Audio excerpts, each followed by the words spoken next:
Hello friends, आज का ये सेशन न्यूज़पेपर रीडिंग से रिलेटेड है कि हम न्यूज़पेपर को कैसे पढ़ें और उसको समझें। ये सेशन खास करके उन स्टूडेंट्स के लिए है जो बिल्कुल जीरो से न्यूज़पेपर को पढ़ना और समझना चाहते हैं। तो सबसे पहले तो हम देखें हमें न्यूज़पेपर पढ़ने की ज़रूरत क्या है। एसएससी से लेके यूपीएससी तक जितने भी एग्जामिनेशन हैं उनमें न्यूज़पेपर का रोल लगातार बढ़ रहा है। एसएससी के एग्जामिनेशन में वर्ड पावर से रिलेटेड जो क्वेश्चंस आते हैं वो बेसिकली न्यूज़पेपर से उठाए जाते हैं। और इसी तरीके से अगर हम आगे यूपीएससी के एग्जामिनेशन की बात करें तो यूपीएससी के एग्जामिनेशन में जो एस्से आते हैं या और जो कुछ क्वेश्चन आते हैं उनमें अगर आपकी न्यूज़पेपर की समझ अच्छी रहती है तो आपको एस्से लिखने में आसानी होती है। तो ये सेशन पर्टिकुलरली हिंदी मीडियम के उन स्टूडेंट्स के लिए है जो बिल्कुल बेसिक से न्यूज़पेपर पढ़ना सीखना चाहते हैं। तो खास करके दो तीन चीज़ों का इसमें ध्यान रखना होगा। एक्चुअली शुरू में न्यूज़पेपर पढ़ना इस तरीके से होता है जैसे आप इंग्लिश का ट्रांसलेशन करते हैं, लेकिन ट्रांसलेशन करने में ग्रामर के ढेर सारे रूल्स की ज़रूरत होती है, लेकिन न्यूज़पेपर पढ़ने में उतने रूल्स की ज़रूरत आपको नहीं है। कुछ बिल्कुल बेसिक सी चीज़ें चाहिए।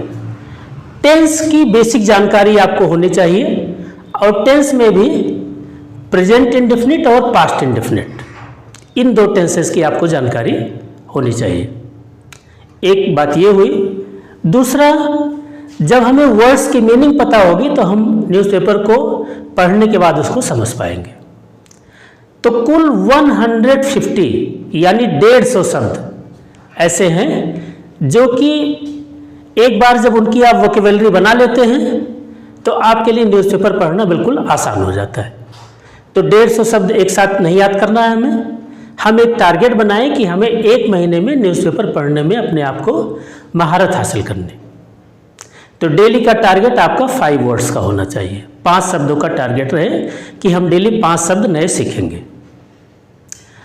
और दूसरी बात, न्यूज़पेपर में जब लंबे सेंटेंसेज होते हैं तो कभी पीछे से आगे जाते हैं और कभी आगे से पीछे जाते हैं। उस चीज़ को हमें समझना है कि कब आगे से पीछे जाएंगे और कब पीछे से आगे आएंगे।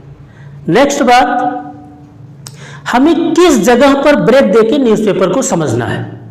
लंबे सेंटेंसेस में आपको ब्रेक देना पड़ेगा।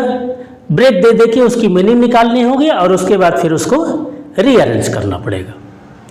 तो आज के इस सेशन में एक इंपॉर्टेंट चीज देखते हैं कि पहले हिंदी का एक छोटा सा सेंटेंस देखते हैं।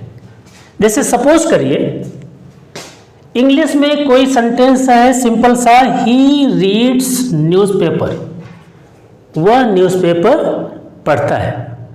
अब आपको इतनी बेसिक जानकारी रहती है कि इसमें जो ही है वो बेसिकली क्या है, वो काम कर रहा है। काम कर रहा है यानी वो सब्जेक्ट है। वो क्या हो गया, तो हमारा ही क्या हो गया, वो सब्जेक्ट हो गया। दूसरा, रीड्स, रीड्स वर्ब हो गया। जो काम किया जा रहा है वो रीड्स यानी ये वर्ब हो गया। और न्यूज़पेपर पे काम किया जा रहा है तो न्यूज़पेपर क्या हो गया, वो ऑब्जेक्ट हो गया। अब इंग्लिश के स्ट्रक्चर में आप ये देख रहे हैं कि पहले सब्जेक्ट आया, उसके तुरंत बाद वर्ब आ गया और फिर ऑब्जेक्ट आ गया। अब जरा इसका हिंदी में ट्रांसलेशन देखिए। वह पेपर पढ़ता है, वह इसमें सब्जेक्ट हो गया और पेपर कहाँ से आ गया, उधर से, तो ये ऑब्जेक्ट हो गया और वर्ब सबसे लास्ट में आया है। तो इसी बिल्कुल बेसिक चीज को आपको ध्यान रखना होगा सेंटेंस पढ़ने की शुरुआत में कि इंग्लिश में तो सब्जेक्ट के बाद वर्ब आ जाएगा, लेकिन हिंदी के सेंटेंस में वर्ब सबसे लास्ट में रखा जाएगा। ये हमें देखना है। तो वर्ब को सबसे लास्ट में हमें रखना होगा। एक चीज ये हो गई। दूसरा, सपोज करिए कोई सेंटेंस है पीपल ऑफ इंडिया। पीपल क्या हो गया, काम कर रहा है, ये नाउन है, ऑफ है और इंडिया भी नाउन है, यानी ये भी नाउन संज्ञा है और ये भी नाउन संज्ञा है। जब कोई structure noun plus of plus noun से जुड़ा होगा तो हमें उसकी मीनिंग इस तरफ से लेनी होगी, यानी हमें पीछे से आगे आना होगा। तो people of India means Bharat के लोग, भारत के लोग। तो इसमें क्या करना हुआ, पीछे से आगे आना हुआ। तो सेंटेंस में बार बार इस तरीके का स्ट्रक्चर आएगा कि noun plus of plus noun. तो ऐसे स्ट्रक्चर में आपको पीछे से आगे आने की जरूरत रहेगी। एक ये पॉइंट हुआ और दूसरा पॉइंट ये हुआ कि इंग्लिश सेंटेंस में सब्जेक्ट के तुरंत बाद वर्ब आ जाएगा, लेकिन जब उसका ट्रांसलेशन करेंगे हम तो उसमें वर्ब सबसे लास्ट में आएगा। इन दो चीज़ को आज इस सेशन में हम ध्यान रखेंगे। अब आज द हिंदू का एक छोटा सा आर्टिकल लेते हैं और उसको देखने की कोशिश करते हैं। आर्टिकल है फाइवर नेट स्कैम। तो हमने पहले ही बताया था कि डेली आप टारगेट बनाइए कि 5 नए वर्ड्स को हमें लर्न करना है। तो ये 2 बेसिक बातें आज हम लोगों ने इसमें किया और इन 2 बेसिक बातों को न्यूज़पेपर में अब देखते हैं। तो चलिए अब द हिंदू का ये आर्टिकल देखते हैं। Fibre net scam. Scam means धांधली, स्कैम मीन्स धांधली। फाइवर नेट स्कैम यानी फाइवर नेट की धांधली। CID अटैचेस, जैसे कि मैंने पहले बताया CID इसमें सब्जेक्ट है और अटैचेस वर्ब है, लेकिन अटैच की जो मीनिंग है वो हिंदी सेंटेंस में हमको सबसे लास्ट में ले आनी है।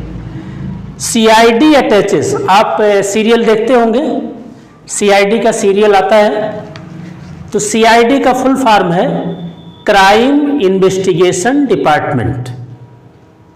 CID attaches properties of accused persons. अब वो दूसरी चीज की जो मैंने जिक्र किया था कि noun plus of plus noun में पीछे से आगे की तरफ बढ़ते हैं, इसमें ऑफ के बाद एक्यूज्ड पर्सन है। एक्यूज्ड मीन्स आरोपी, आरोपी व्यक्तियों। तो आरोपी व्यक्तियों की प्रॉपर्टीज को CID ने अटैच किया। अटैच का मतलब गवर्नमेंट से उसको संबद्ध कर लिया। The Andhra Pradesh crime investigation department यानी APCID, आंध्र प्रदेश का जो CID है, has attached certain immovable properties. Immovable word है, IMMOVABLE, उसको ऐसे समझिए, मूवेबल और इमूवेबल। मूवेबल का मतलब जो चले और इमूवेबल मतलब जो स्थिर रहे। जैसे आपकी बाइक है, कार है, तो ये मूवेबल प्रॉपर्टीज हो गई। और आपका घर, आपकी जमीन, ये सब इमूवेबल प्रॉपर्टीज हुई।